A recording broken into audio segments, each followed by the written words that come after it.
I wanted to talk today about how to convert a large document into a CueCam presentation today. This is something that came out of today's webinar, the You Can Present webinar that I do every Monday for CueCam users. And basically, it just seemed like there were some assumptions I was making about how people were looking at things that weren't true. So this is going to be a bit loose. I haven't really sort of like done it in advance. I'm just going to jump into some content and kind of show you my process and sort of like, probably go on about some like philosophical stuff as I go. So this is a little, I thought I'd go and find a nice blog post to base this on. So I sort of raided my inbox for something that looked good, and I like this design for 3D printing. Also, someone today was talking about 3D printing. It was looked like quite a fascinating subject with nice visuals. So as you see though, this is it says it's an 80-minute read. So let's see if we can turn it into. I'm not going to get through the whole thing, but I'm just going to show you how I would approach converting it for CueCam, where we're doing like this thing that I'm doing here. We're doing picture-in-picture, we're doing images, we're doing like teleprompter stuff. So I'm just gonna like amble through and show you how to do it. So we're gonna what are we showing now? So we're sharing the screen. So if I come here, then we'll see CueCam. We don't want that CueCam window, we want the document window. Oh, so we want to make a new document. So I would start with a new document in CueCam. And so each of these is a cue card. So what we want to do is we sort of want to maximize how much we're saying, and then we just want to embellish that with the text. So like I often do like a title card. So I'd take that, I'd stick that in the first card, I'd put a little hash before it, and then we get designed for 3D printing, maybe even like kind of have a look at the fonts. Let's see. So we've got all the, let's see what fonts might match, maybe chunk 5, that's kind of it. And then we can sort of experiment with different, we could do that, just have a big thing, we could be picture in picture. But I'd maybe go for, I might even do something like this and like maybe pick a different color. There's some nice colors on here. So maybe we take the color from this with this color picker, so I can just use the system. Sorry, that's really big because I realized you could resize it. So we can take that color maybe and then make it dark text. I don't know. Do we like that? It's a bit brutalist, but just to sort of show you some basic styling that we might do. So here's like design for 3D printing, and then I might sort of say, hey, today I'm going to but as it comes in, I'd say, hi, today. In fact, if I want, it depends. Do I want my audience to see me first, or do I want them to see the title first? I think for something like this, we probably want to see ourselves first. So I think I'll actually insert a card above here and go, hi, I'm Michael, Michael, and today I'm going to talk about, and then go to the next card, design for 3D printing, and then come out of that and go, okay, let's have a look. And maybe we even and then this is easy, over the past few years, so this is a good paragraph, and let's see what that looks like on a card. So that's a pretty decent card. So if you're looking at your teleprompter, like if I look at this now, it's probably going to fill my little teleprompter. So the teleprompter, can I go into demo mode and just show you the teleprompter screen? That looks like, this is showing you what that teleprompter screen looks like. So if I were to like present that, and often I'm going to probably do this. So if I present this card, you see, okay, over the past few years, I've gotten deeper and deeper into 3D printing. One thing that fascinates me a lot is how different it is from other manufacturing methods. I can like click on here to sort of see how my eyes are going. Different manufacturing methods. So this is my teleprompter window, and so this lets me. This is kind of what I'm looking at, and so behind this, my camera is like this. So sort of I'm looking into the camera lens there. So I sort of want to keep this text pretty close to the camera lens. So this is sort of the goal here, really. So if we come back to our desktop share and have a look here, we probably need to, if we just come back to here and then come here, then we should be showing the right thing again. Right, so see over the past few years, so actually that one paragraph is probably enough. So we don't need to like add anything just yet. And then maybe, I'll take the next one add another card. So I'd usually just hit Command Enter to add another card and paste that in, and just start like looking through. Share everything. Now, where does this picture go? Like, this is almost like, this could almost be on that main card, in fact. So if we just grab this copy image, go back to that main card, go into the text and paste it. So maybe this is cool. Maybe something like this, or maybe we could even make it, put it in the background. So if I use move for background, then I think I might have to, like, what's going to happen? So sometimes I might experiment with this.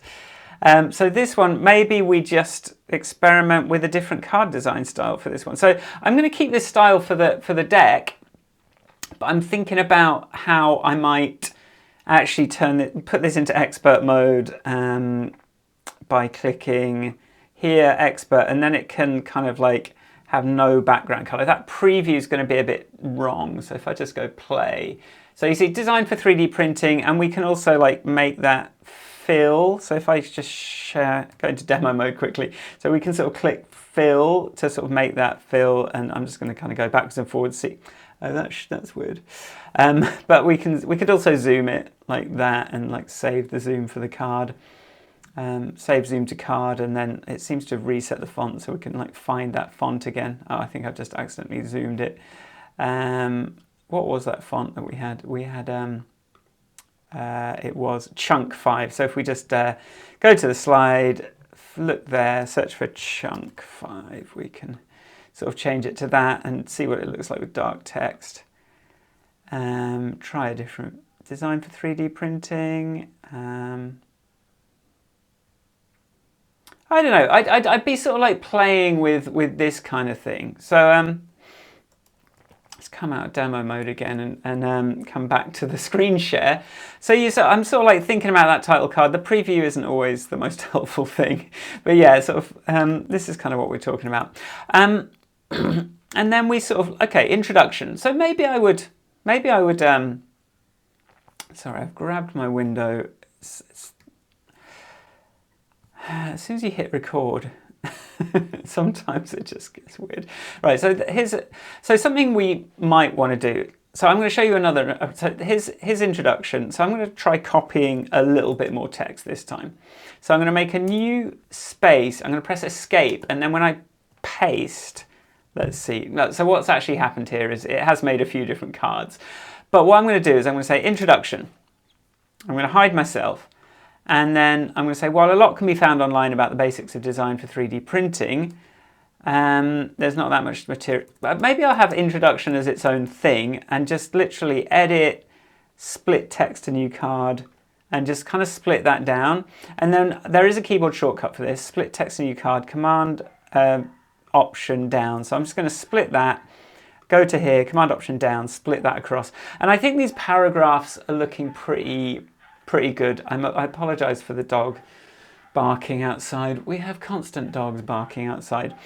And this approach is close in spirit to the German book Construct. So this is somewhere, I think it would actually be cool, even though here it doesn't make sense to have a picture of the book, but maybe, you know, if we just search Google for that book, look at the cover, see if we can find, okay, like there's the cover. So I'm just going to copy that image and just, you know, paste that in and put that to the side. So sort of when I'm talking about the book, just sort of like slide it in. So that would look like, so we'd be sort of going, and I'll share my teleprompter. No, I won't. I'll just like present it and say, okay, here's blah, blah, blah, best rules of thumb. And then when we sort of like, that slides in, this approach is close in spirit to the German book Konstruktionspraxis in Maschinenbau by Gerhard Hornau and Thomas Meissner. Okay, Meissner. This book follows the same philosophy, but for traditional manufacturing methods. So you see, you know, we're sort of having fun with being able to bring things in that we wouldn't otherwise. You know, they would sort of blow out a blog post, but like it's quite nice to show it. And then scope. I don't know. It's a bit of a boring heading, but like maybe scope is actually more of a sort of subheading. So I'd maybe add a new card, hash scope and just put that as a lower thing. Okay, the scope for today, and then just take this text before diving in, and then maybe I'll just like grab both of those for this one. Actually, I'm going to split that because these are a bit long. So you see, like, we're going to end up with a lot of cards for this document, but it's going to sort of like, it gives us a chance to sort of embellish these individual points. So like I'm just looking at today, second I'm focusing on designing. Oh, am I not sharing? Okay, let's just go back to the share. I don't know how much I was sharing then. So what I just did was, yeah, so I put that on there, and then I just did scope. I just put a little hash there. There's also like a way of doing it without, like I could click here, just lower third, and put scope in, and that's going to go down there. So that's like, that sort of gives us that. And you see, we're just breaking up these longer paragraphs. Goals of design engineering, that feels like a like maybe a big title. So I'm just going to put, well, what we can do is like, you can maybe just do title and bullets and just like paste that in for the title and just delete the bullets. Like that's another way of doing it. Goals of design engineering feels actually quite good on the, I need to learn which side to point. Feels quite good there, doesn't it? Goals of design engineering. So, and then we can sort of be talking to the side. And you know what, like, actually, I think this is a really good one for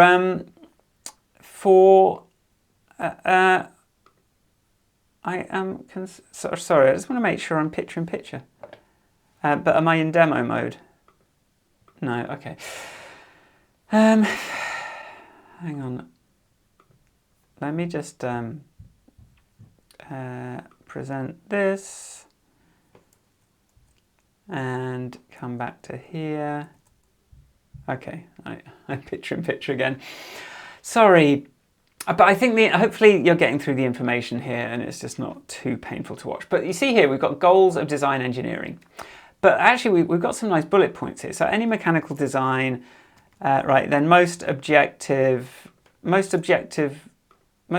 universal objectives are design according to force. So we can actually take these bullets and put them in. So a star character, design according to force.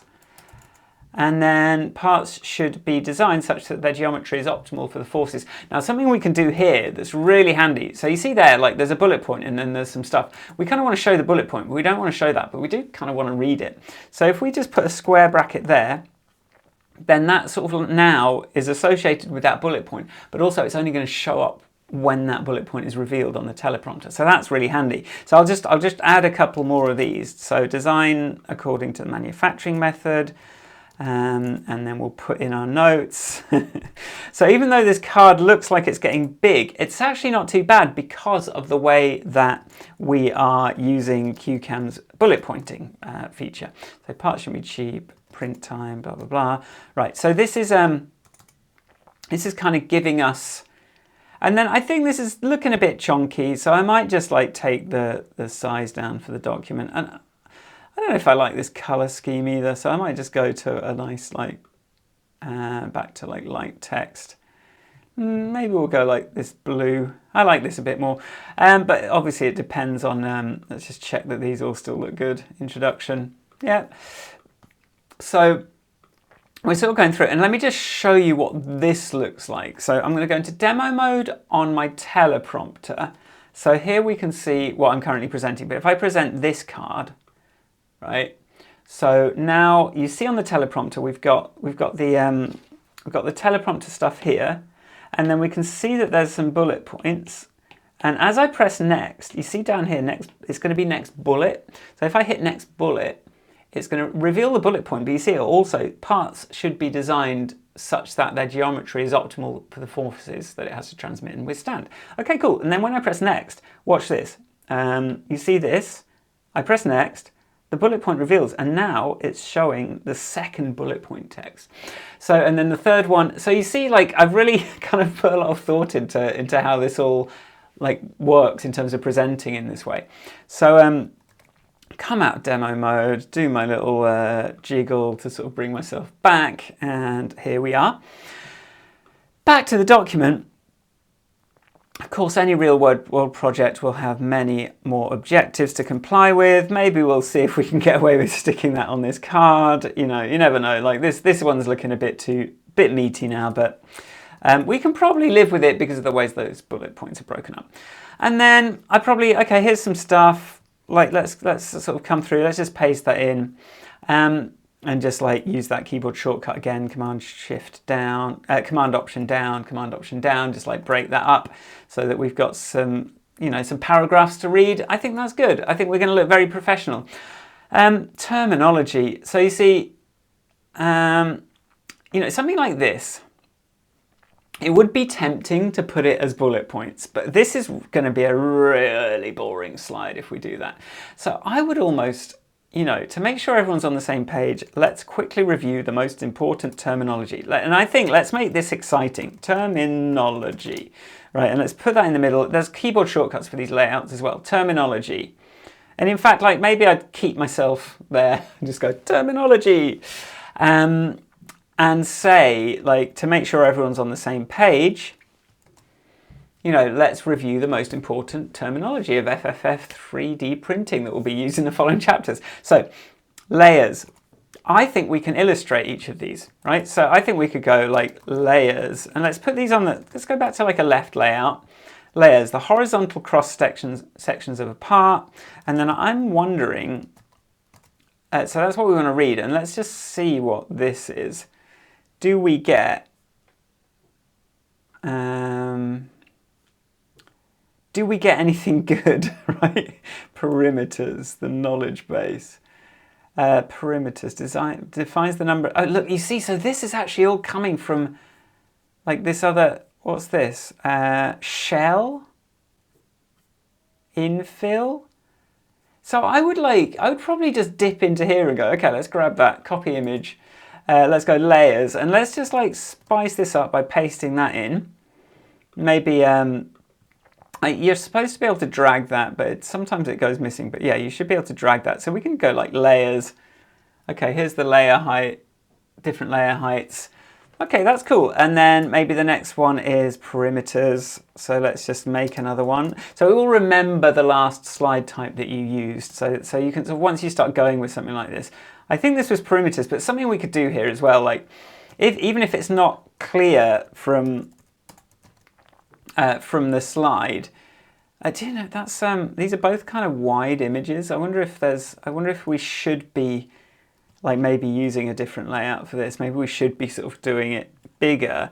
So if I were to do this and I'm picturing, so you see the preview shows me as kind of picture in a circle, but actually if you're using a green screen like this, or in the next version of CueCam, you probably won't need to be in a circle. But well, if we're doing this, like, okay, we don't forget that we could, as we're talking about it, we could be, you know, following, okay, here's the perimeter for 8. You know, we could actually sort of like just quickly embellish that with some drawing as well. And if this text is a bit big, you can either like override the style and change the font size, or what I do is just stick an extra hash character in until it kind of looks right. So I'd like delete, add, and you know, so yeah, I think 2 hashes looks better, and then just like maybe layers has come through smaller anyway, but because we're on the different layout, so maybe we do want to be on that kind of full screen layout, and then have a couple of things for the slides. And I think this is kind of a cuter way to go through a glossary, right? Like then if we just had a bullet point on one slide, can you imagine? This way we can go like shell, you know, if you add a new card, shell, make sure that's not, you see, I think the danger is you end up with this a lot if you just paste stuff in. So just kind of be aware that just stick it on a new line, and then you're just going to get the exciting, interesting thing there. Shall we see if the shell of the part, I mean, maybe there isn't, you know, maybe not every single one needs a picture, or we could just find it. I did see a shell somewhere. So look, there's a shell, copy, image. Let's just like take a bit of artistic license. Is always, you know, is always okay in doing something like this. We're trying to sort of keep people interested. Overhang bridges, so you know, make slides for these, and maybe it can get a little bit, yeah, like infill. You know, even just copying a sort of, you know, what's that, infill. You know, take that and then sort of take, you know, like maybe just combine. But you know, those are those are two things there. So we can talk about the infill perimeters, infill percentage, you know, and then the standard printer profile. One final topic we can dive in, and I think this is probably going to be, again, let's kind of put that on the side. The standard printer profile, one final topic before we dive in. To achieve the aforementioned portable designs, it's useful to define a design target for your work. Okay, so this is all good. Maybe most of the following rules are relevant. I think we can probably sort of go back to, right, don't be tempted to turn each bullet point into a bullet point within CueCam and just stand there revealing bullet points. I think that's going to be boring. But we can take, these. Now, something that I'm noticing here is it would be quite nice to keep this kind of emphasis. So as such, here is my definition of the standard printer profile. Maybe like, standard printer profile. Like you can sort of like add a bit of emphasis back in for yourself by capitalizing stuff, and then that kind of helps you keep kind of the flow of that original document a bit, maybe. So when we must assume not too much to keep the designs portable. Standard 3-point printer is using it. So to be honest, I would take these and just put them in a checklist like this. So standards, right? So like here's the printer standards. 0.4mm nozzle, 0.2mm layer height. And if there's, that's the profile, calibrated, no considerable, negligible skew, maybe. And then try and keep the capitalization consistent. Negligible skew, tuned. Cannot assume the printer to be free, adequately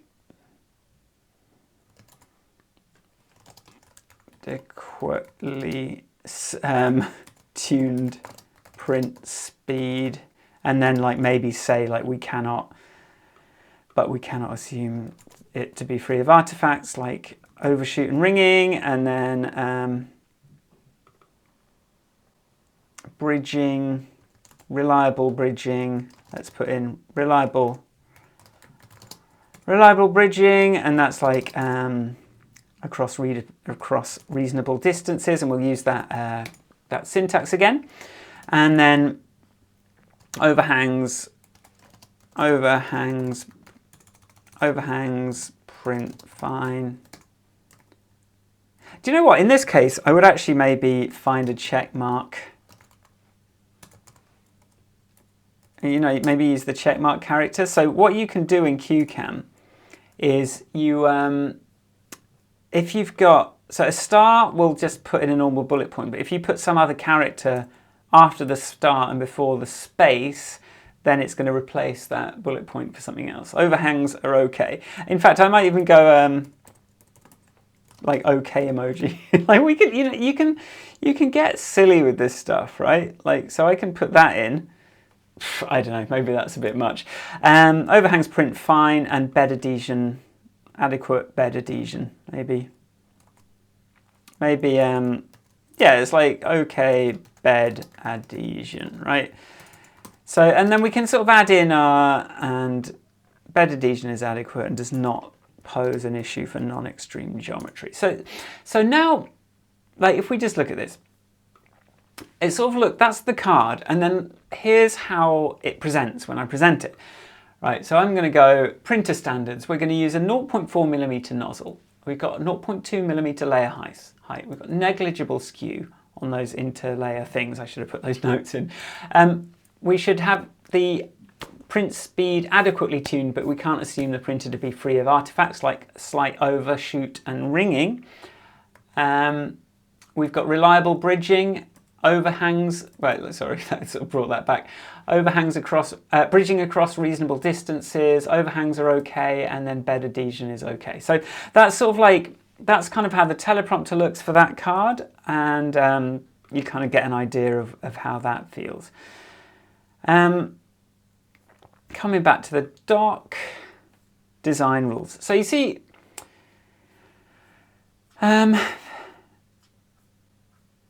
obviously we're not going to put a table of contents in a video, but we'll probably like have a title card for, you know, design rules and make that a nice big one. Design rules, okay, and maybe if I want to be talking part strength, design, so let's just land on that, and then we can come to the next one. We can say, okay, 1, designing for part strength. And I maybe feel like this could be kind of cool to have as a left-hand side thing. And part orientation, and then as we're sort of coming through, this is probably ideal. Probably at least one rule people talk about in 3D printing. Okay, let's have a look. Let's kind of add that one just for fun.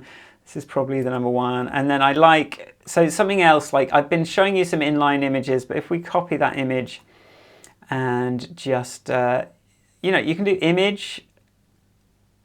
Oh, I should put background, but if I just press escape on this card and just paste the image, it will put that as a background image, and I'll be picture in picture.